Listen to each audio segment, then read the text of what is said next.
Are you sick of feeling stuck in the cycle of overdrinking and regret? Wondering if your anxiety or depression is tied to your drinking? I get it. I've been there. As a former weekend binge drinker turned alcohol freedom coach, I know how frustrating it is to feel trapped and not know how to break free. I'm Maureen Bankovich, founder of Sober Fit Chick Coaching, and you're listening to Sober Fit Life. So if you're ready to ditch the hangovers and finally feel your best, physically, mentally, and emotionally, you're in the right place. Get inspired by real stories from people who've regained their energy and joy by kicking alcohol to the curb.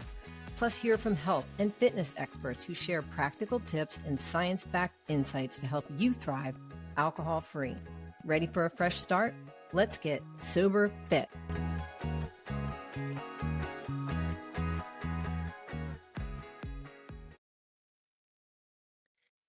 So today I am so excited to introduce my friend Maggie Klasssens. Maggie is the founder and host of the Sober Summit, a free virtual event that brings together top authors, podcasters, experts, and influencers in the sober community. This is quite an event. You guys don't want to miss it. Maggie and I were in the same gray area drinking certification course taught by Jolene Park, and I can personally attest to how passionate she is about spreading the benefits of a sober lifestyle.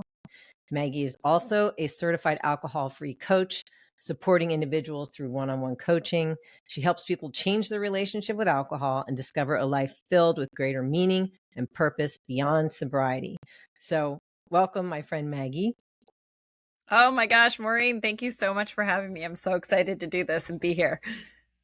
Yeah, I've been really looking forward to this conversation. So Maggie, let's just dive right in. Let's talk about, obviously, first your story, how you came to the conclusion it was time to stop drinking, and a little bit about how you did that. And then you just took it like 10 steps further and said, well, I'm just going to make a summit and bring all these people together so I can help thousands of people. I think this is just incredible. So take it away, dive in, and tell us how this all came about. Yeah, well, the summit was an accident. I didn't mean to actually do it. So I'll get into that. It was definitely not something I intended to do, but it just kind of came out that way. But I think, like many people, this was not something I decided overnight and happened overnight. This is something that was years in the making of me having, just this, I like to call it this little tap on my shoulder that was like, are you sure you want to keep doing this? And it's funny because my drinking habits evolved over time where I really felt like I was this very sophisticated wine drinker, right? And I was better than everybody else because I wasn't drinking beer during the day. I wasn't doing shots at the bar anymore. That was past me. That was beyond where I was, on my maturity level. So I really felt that like I was this sophisticated person. I loved learning about wine. I felt like it was part of who I was. My parents moved me my senior year of high school from Michigan out to Washington State, and they bought this beautiful house that had a vineyard. And we were out in Washington wine country. It was gorgeous, right? And so my love of wine kind of started there, of learning about wine. I took wine classes in college, and I did graduate with a degree in hospitality business management, but had always said I wish I had gone into the wine industry because I loved it so much. Going to a wine store for me was like going to a really good bookstore. I could sit there all day just looking at wine labels and learning and reading and trying new wines. And so it really felt like it was a part of who I was. And so the idea of giving it up was just beyond me. But I just, as I mentioned, had this like continual tap on the shoulder of saying, are you sure this is benefiting you? Are you sure you want to continue to feel like this? Are you sure this is how you want to show up in the world? Mm-hmm. And, I fell really hard into mommy wine culture. Talk about that a little bit for people who don't know what that is. Yeah. So mommy wine culture is just this idea that mommies need wine. So while the children have their juice, you've got your mommy wine glass that says mommy's juice on it, and you're wearing your rosé all day t-shirt, right? And you are just glamorizing wine in the sense that you need it to parent. You deserve it because you are, right? And rightfully so. Parenting is hard. And so you just feel like it's a very good reward at the end of the day to be able to have your wine. But everything revolved around it. Book clubs revolve around it. Play dates revolve around it. Any sort of holiday. I remember, my children's baptism was always very boozy. Right? We're here to celebrate this child, and the adults are boozing. Right? It just it gets a little out of control. But I very much fell into that. I need it to parent, and I deserve it because I'm parenting.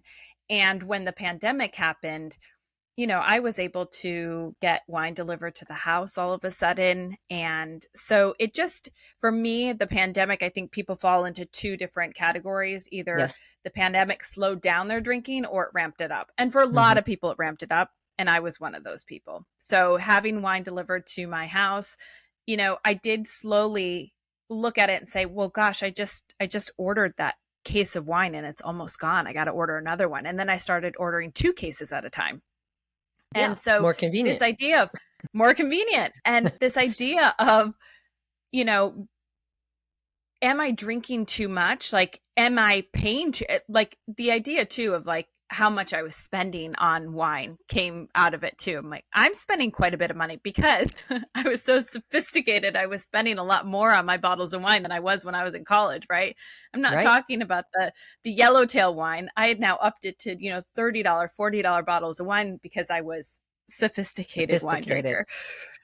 So it was a very expensive habit, and it didn't make me feel great. And it wasn't until I kind of noticed my oldest daughter looking at me or just recognizing that I was drinking every night. So was that the tap on the shoulder? Was that the another final tap on the shoulder? Okay. It wasn't the final tap, but I started noticing that, she was 4 or 5 at the time, that she knew what wine was. And I'm going, ooh, that's not a great sign that my 4 or 5-year-old knows what wine is.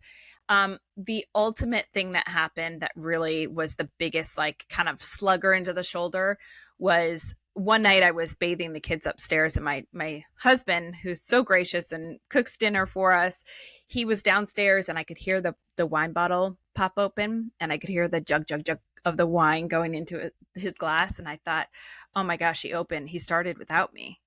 And I started to get really anxious, and I started to get really short with the kids. Like, we got to hurry up, right? Come on, we're done. Get your PJs on. Let's go. Because I wanted to be downstairs drinking wine with him. And I didn't want him to drink more than his fair share. I wanted to make sure I got my half of the bottle. And all of a sudden I just kind of froze and thought, that is not a healthy relationship with alcohol. But again, it just took time. It wasn't like that was the end all be all. Sure.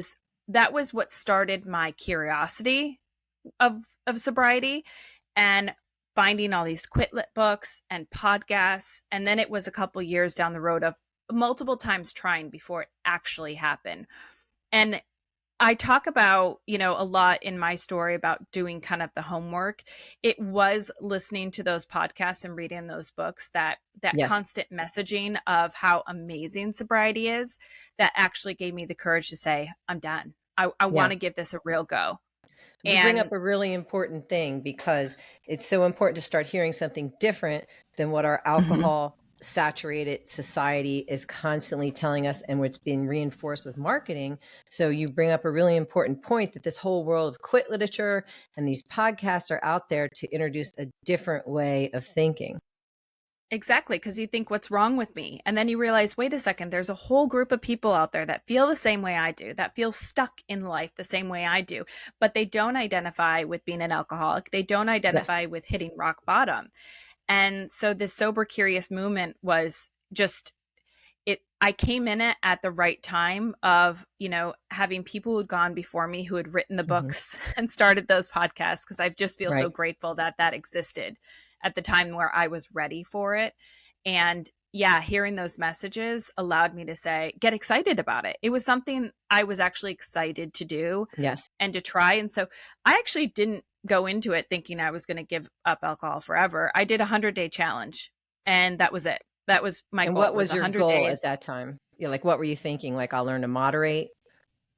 I don't think that I necessarily had I just was going to do 100 days and see what happened. Right. Detox. And at the end of the 100 days, my husband says, well, now what are you going to do? And I go, I feel so amazing. I'm going to do another 100. And I got to tell people about this, because now I feel like all those marketing messages I'd received as a mom needing wine, I now felt like I had a superpower that all moms needed to know about, right? Like, this is sobriety promises you everything that wine promised you in the marketing for parenting. And Yes. so it is just something I thought, I got to go out there and help people and do something different. So I went back to school to become a coach.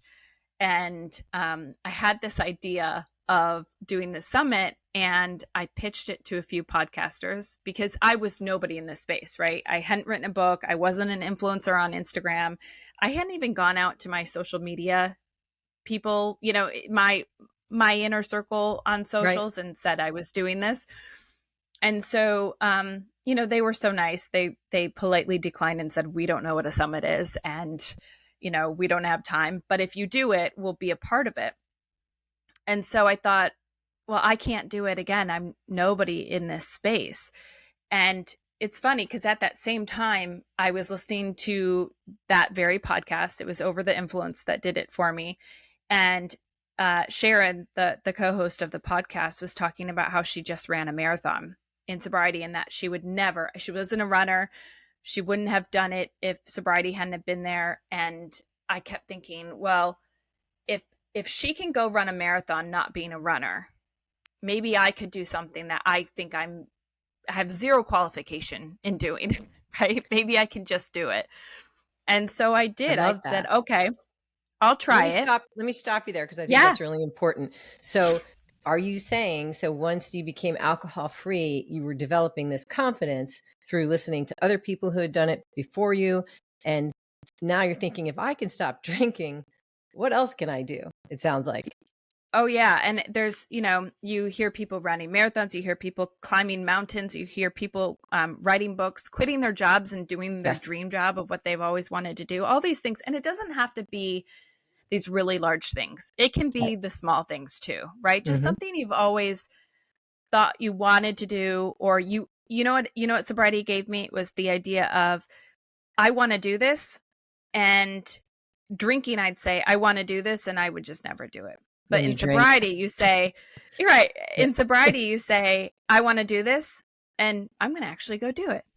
And that's what alcohol-free living gives you, is, you're right, that confidence to say, well, maybe I can do this. And you know what? I'm going to go try. I love that. Yeah. I feel the same way. So you're thinking, okay, I pitched it to other people, but everyone said, if you do it, I'll be involved. So what happened next? Yeah. So Sharon and Ben, we call her Shaz and Ben from Over the Influence said yes. And I started pitching the idea to a few other people. And once people started saying yes, I had kind of them as ammo to say, well, these people are going to be a part of it. And all of a sudden, the William Porter and Andy Ramages and Annie Graces of the world, like the big speakers and authors in the space, started saying yes. And I'm going, Maureen, I really was sweating at the time, going, oh my gosh, now I have to do this. Like, what am I going to do? Now I have to do this. And so it very much was something your first summit that you got all those people. I'm sorry. Yeah, I just want to make sure that was your first summit. You got some of these big authors, big pioneers in the field say yes. That's incredible. It was amazing. And I couldn't believe it myself, and people say, how did you get them? I go, well, I just asked. That's such an important lesson. You just asked. I just asked, and people started saying yes. And we put on this amazing summit. It's, a 3-day summit. It's free for people who want to attend. And again, it's just hearing stories from, 24 inspirational speakers, and then topics around what they're qualified to talk about, and providing tips and tools and resources to help other people either kickstart their journey in sobriety or to continue their journey. Because I feel like the work is never truly done. You can constantly get that motivation and, the momentum to keep going. You never want to get complacent in sobriety. I agree. So, I feel like it's like peeling back the layers of an onion, every year for me. Like, I'll be at 3 years this September. I continue to uncover, new things about myself and discover things. And I'm, like you said, I'm ready to look at them or act on them. Whereas when I was drinking, I might think about it, but I never took action. And now I keep taking more action every year. So yeah, I think the work is never done, but it's all about growing, and you're providing this platform to help people do it no matter where they are in their alcohol-free journey. So I think that's Yeah, incredible. So exactly. what does it mean, a summit? So you get these people, and then what do? You what? Interview them? Yeah, so they're all pre-recorded interviews. So the first half of the interview is really them telling their story about how they became sober. And I think that's Mhm. really important because we can learn so much from other people's stories. So even if you look at a speaker and you say, I don't think I would have anything in common with them. When you listen to anybody's story, you Yes. can resonate with one part of their story. I don't care what it is. You can find something that goes, oh my gosh, yes, I felt that same way. Or, oh my Mhm. gosh, that part, that was me. And so I think it's really important to hear other people's stories, especially from different walks of life. So even though I may listen to stories about people who did hit rock bottom or who did identify as being an alcoholic, I still learn from their stories, even though I don't identify as being where they were. So I think listening to other people's stories is really inspirational and motivational. And then the second half of the interview is them talking about, a specific topic. So anywhere from, tools to have in your sober toolbox, is what I call it, but, Yep, me too. tools to have on how to socialize, how to regulate your emotions, how to regulate your nervous system, the psychology behind drinking, what it does to your brain, what it does to your Yes. body, your emotional health, your mental health. We've talked about anxiety, like the whole idea of anxiety and Mhm. alcohol. We dive into so many topics and it's really fun. So it's been a learning for me because not only do I get to interview these people that I'm in awe of, right? Yes. And I've learned so much from. I usually fangirl, so I'm usually sweating doing the interviews, but I it's been great for me because it's Mhm. me continuing my journey. I'm learning from them every time I interview them, and Yeah. I'm asking questions that I feel like I myself am asking Mhm. as a sober, curious person. So Yeah. it's really I fun. I think the reinforcement is so important, and as you said, continuing to learn from all different kinds of stories, and these are people from all over the world, which I think is so Mhm. fascinating too. When I started doing this and joined a coaching group and people from all over the world, I really felt like, wow, I am not alone. This thing I've been keeping to myself, so many other people feel it too, and that is such freedom right there, just starting to see that you're not alone. So this workshop, this summit, this free toolbox you're providing is incredible. Yeah, it's been really fun. And you're right, it's from all over the world. And so here Mhm. I thought kicking this whole thing off, I was like, I hope it's not just my mom who shows shows up. And you get people from all Yeah. over the world. We had people from Australia and the UK and Spain and, Africa. I mean, it was just incredible. And getting people's responses from all over the world of like, hey, you've helped me in a time I really needed help was Ugh, just has meant so much to me. And the reason why I go, I got to do another one. I got to do more. I got to do more of this because not only are we never done learning and growing, but more and more people are coming out to share yes. their resources and share their stories. And I also want to give those people a platform to do that and to get in front of an audience Mhm. because I think that's just as important. So this is both for attendees and for speakers to come together, collaborate, and to keep this sober movement going forward because together if we can just keep talking about it, we'll Yeah. continue to normalize it and people won't feel so alone. Yeah, I love the dual purpose of it, and also, you even said in your story, to go back to how important it is to hear people's stories, you hit a number of keywords that I identified with in your story. You thought it was sophisticated, and, and then you got into comparison. Well, I don't drink like they do, and, those Mhm. people are worse than me, and that comparison keeps us stuck. And then also became your identity. So I think just you sharing that brief part of your story, someone's going to hear this and understand. And someone who is growing up in the wine culture on vineyards, or there are plenty of coaches who were former wine salespeople. So I think, Mm. you just, your story, and I know you gave us a small part, there are people that are going to identify with that. So it's so important to hear other people's stories and realize you're not alone. So it's really beautiful what you're providing. So I want to Oh, ask thank you, you. I know this is like I think this is the third one, right? This is the That's third one, yeah. Incredible. So you're bringing together some amazing speakers and topics this year. Can you tell us a little bit about who and what? Are you allowed to reveal anything? Yeah, I'm happy to. I knew you're going to ask this. I'm like, gosh, I've got 24 speakers and I can't pick which ones are my favorite, right? They're all so amazing. But some of the speakers that people might know. So we've got Dave Wilson, who's also known as Sober Dave. If you don't know him, Yes. you got to know him. He's in the UK. He's coming on to talk about turning trauma into triumph. Such an amazing conversation. I had so much fun interviewing him. Laura Cathcart Robbins, I read her book, Stash, earlier this year. It's one of my favorite books I think I've ever read in the quit lit space. It is, it reads like a movie.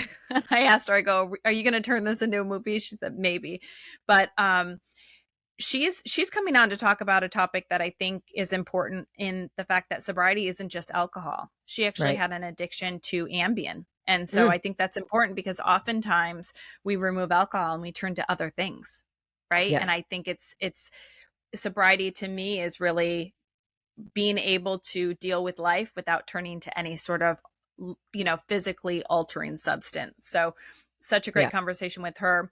Jolene Park, she's, Jolene, she's going to be on here. She's talking about how to regulate your nervous system with alcohol. This, as you and I know, is such a huge part of being successful in your sobriety journey, because while it's important to know your whys and your triggers, being able to regulate your nervous system is the foundation, right? It is just when you get those cravings and those triggers, you get this reaction in your body that you now have to get back to homeostasis. And so being able to do that using other things other than alcohol is it's the foundation, I think. I agree. And I think that is so important to address the physiology as well, because if we don't address the physiology, as you and I have learned, then when something stressful happens, we're going to go back to that tool we were relying on. But addressing the physiology, regulating the central nervous system, then we can become more resilient to stress. And we have, as you said, all these other tools in our toolbox. So I can't wait to listen to all these. But Jolene, of course, I just think is fabulous. It's amazing. And then a few things we're doing differently. So, again, I think in the sober community, there's more than just coaches, podcasters, authors. So we're tapping into a few different other resources this time around, which I love. So interesting. Nicole from After Magazine, she's the founder and editor of After Magazine. She's coming on to talk about life after alcohol, which I love. So getting her perspective. And then we've got the CEO of Cut Above non-alcoholic spirits coming on, Andrew Solis, who's talking about the future of non-alcoholic beverages.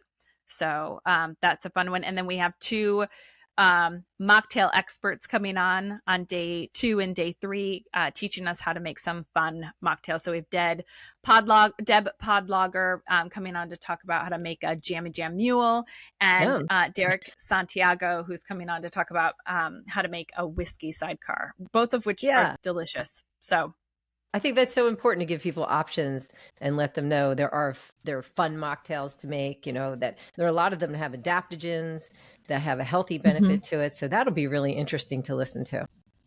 What else? It was fun. It was like doing a cookie show. It was really fun. We're like in my kitchen, doing a cooking show. How fun is that? Yeah. And then we've got some other really important topics. So, people you may not have heard of. And I think it's important to maybe tap into some people that you go, I don't know that person, but I love that topic, or that topic resonates with me. Martin Lockett is one that I want to put him on center stage. He is one of the most incredible people I've ever met. He has such an amazing story. So he's coming on to talk about understanding shame and guilt. His story, he is by far the best person to come on to talk about this because of his story. And I don't want to give anything away, but his story it'll give you goosebumps. It may make you cry. It is a very powerful story. But he talks about, shame and guilt are two emotions that we feel all the time, especially if we fall, right? If we slip, if sobriety loses its priority and we take a sip, that shame and that guilt that can keep us stuck. And so he talks about how guilt we can use as a positive to kind of redirect us, right? We should use it as a way to direct us to where we want to go and where we need to go. And shame being, the thing to not let us downward spiral. Like, we don't want to tap into shame and give it too much energy, because that's what keeps us stuck. So really, really cool conversation with him. That is so good, because shame keeps so many people, including myself, that kept me in the drinking cycle, because I'd feel so bad about what I did and I didn't really want to think about it. I would do it again. Yes, that's important. Well, I've already put myself on the wait list, so because I want to hear all of this, because I think it's so important, as you said, to keep reinforcing for ourselves. But this sounds amazing. So you're incredible. I'm just listening to you putting all this together, and I just want to say you're very inspiring. Oh, you're so sweet. It's so fun to do, and it takes me a few months to put this all together, but I think people need different avenues of digesting and getting this information. So, podcasts, books are great. And this is very much like a podcast, but it's just delivered in a different way that might be a little bit, different than what people are looking for or needing at that time. So, it's fun to put together and fun to see who attends, and getting that feedback from people, the speakers too, both attendees and speakers. It's fun to get their feedback. Yeah. So when will this summit be? So this summit, that's a great question. Thank you for asking that. So this summit is September 25th through 27th. I did it specifically for that time because a lot of people tap into Sober October. And I thought, oh, this is great. What if we did the summit right before October 1st, and people can kind of get that inspiration, motivation they need to try it or to keep going, whatever it is, right? So it's not just for people who are sober curious. Like I said, it's definitely for people who are well on their way into their sober journey and just want that, that motivation to keep going. So the 25th through the 27th, we're going to open the doors on September 9th, and people can get their free ticket. I say a free event, but I want to make it clear. So as a free event, each day we have 8 speakers going live, and you have 24 hours to listen to that day's speakers. And then the next day, you'll have access to the next day's 8 speakers. So if you want, extended access to all this, the interviews and bonuses from the speakers, which the speakers are so generous in putting all sorts of cool bonuses together. You can buy what's called the All Access Pass. So that gives you extended access to all the interviews. So you can go back and you don't have so much pressure to listen for 8 hours a day. Sure. And you can kind of go back and listen to your favorites too, which I love. Take your time, go back and listen to the ones that really resonated with you. Yeah, I love that. Do you mind sharing what that All Access long-term pass would be? The fee? So it depends on when you actually buy into it. So when you get your ticket, you will get the what's called a fast action price, and you'll be able to get that right away. So there will be a heavily discounted for if you act fast. You've got about 20 minutes, and then we have some standard pricing. It's $47 for the fast action, $67 for the standard pricing, and then once the summit does start, it goes up to $97. So I think it's a good deal. The amount of content and bonuses that the speakers bring to the table in this is just, they're so generous. Courses and books. I mean, they're offering their books as a freebie, and workshops and guides and all sorts of things. So it's a great way to kickstart your own sober journey, being able to tap into these resources. Yeah, this is a good deal, people. If you're listening, this is definitely a good deal. And, I love that you said it's also good for people who have stopped drinking. It's a validation. It's a reinforcement. It's what can I do next? And it's inspirational, motivational for that thing you might have been thinking of that you want to do. So this is just for everybody. It's incredible. Now, we also talked about you had past summits. And is there something in the future, some sort of community or something that's going to make it so people can even go back and listen to other ones? Yeah. It is in the works. So I'm launching a community with this Sober Summit, where people can, I'm actually really excited about this because I love meeting people in the sober community. This is by far the best group of people I've ever met in my entire life. My husband's going, who are these people that you're meeting online? I'm like, they are the most amazing people I've ever met. They are just awesome. So this community is a community that, I wanted to build. There's a lot of communities out there, and you kind of have to date around to find the community that works for you. But I wanted to launch one that provided, the replays. So you have access to the last 2 summits content. We'll have monthly workshops where we've got guest speakers coming on and providing, new content. And then we have myself and my 3 other coaches that are part of launching this community that will be hosting Zoom calls for people each week. So you can hop on, connect with myself or one of the other coaches, and connect with other people in the community. It's really casual. It's just meant to be a form of connection, because really, as they say, connection is the opposite of addiction. Yes. And being able to meet like-minded people and tell people, this is what I'm struggling with, or I have a win and I want to share it with people who understand this small win or big win, whatever it might be. So we'll have weekly Zoom calls where people can connect as well. So I'm really excited. Incredible. I hope. Yeah. And let me tell you guys, Maggie's being incredibly humble. She is a dynamo. So she's doing this and now starting this community, also has her coaching. She also has another thing that I am in called the Sober Hive, which is for coaches, and kind of having the same community and validation, and to share our wins and to share our challenges. So this is a well-rounded person right here that really thinks about so many people in the sober community and just really wanting to spread the word. So I just think this is incredible. I hope everybody will sign up for the Sober Summit. And so how can they find out more information after this podcast? Say they're like, oh, I want to read about it. Where do they go? What's your URL? What's your website? Yeah, so the best place to go is thesobersummit.com. So there you're going to actually be redirected to, I've kind of rebranded. I look at the Sober Summit as just a piece of my business, in the sense that it's one event that happens once or twice a year. And I wanted to do more. So as we mentioned, the community and coaching. And so you'll notice when you go to thesobersummit.com, it drives you to a URL called Sober Life Collective. And really, this is my collection of resources for the community. So tapping into, all of our offerings under this umbrella, both the Sober Summit, the challenge, the community, the coaching, and then we'll be launching a challenge as well. So, and the Sober Hive will live under there as well for coaches and entrepreneurs in this space. And so really kind of building out, what does this look like under, a bigger umbrella. So yeah, I'm really excited. My new website's launching soon. And this was a passion project that has turned into my purpose. It has really given me so much joy, and I wake up every morning excited to meet new people in this space, collaborate with people in this space, help people in this space, and just spread the word about alcohol-free living. And gosh, it just makes me really excited. I love this community.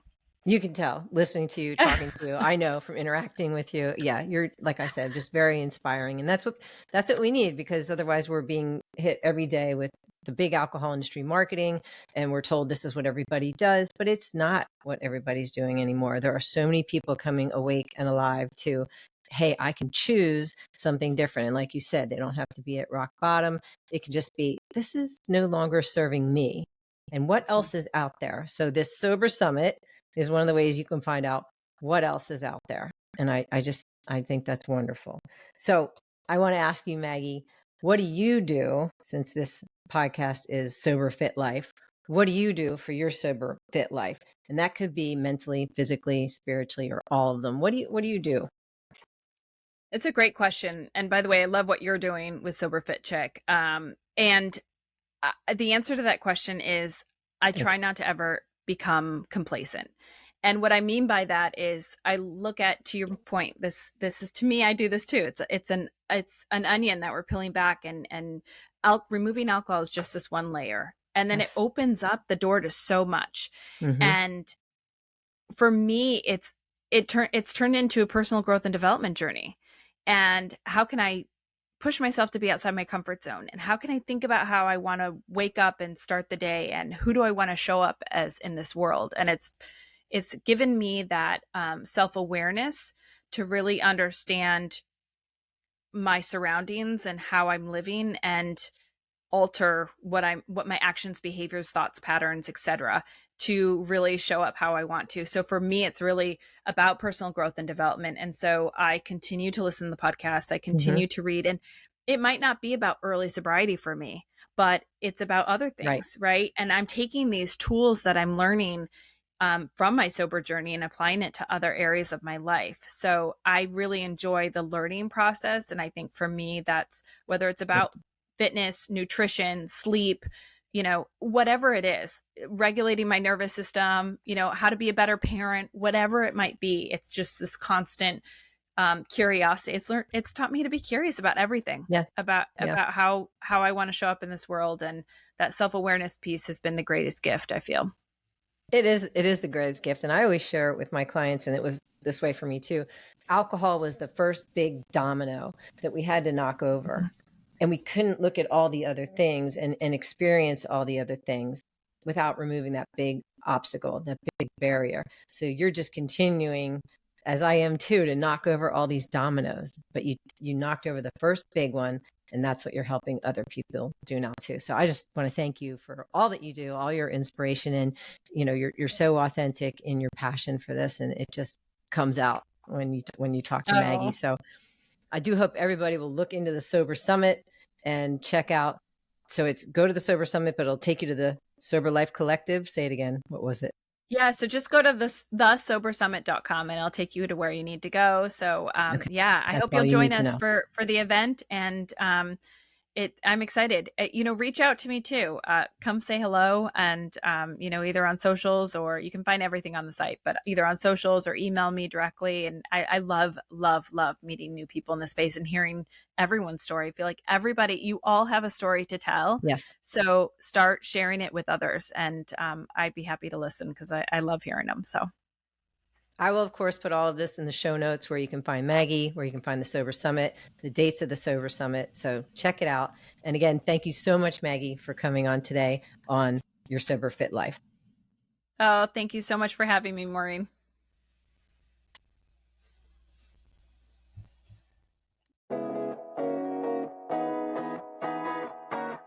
Thanks for tuning in to Sober Fit Life.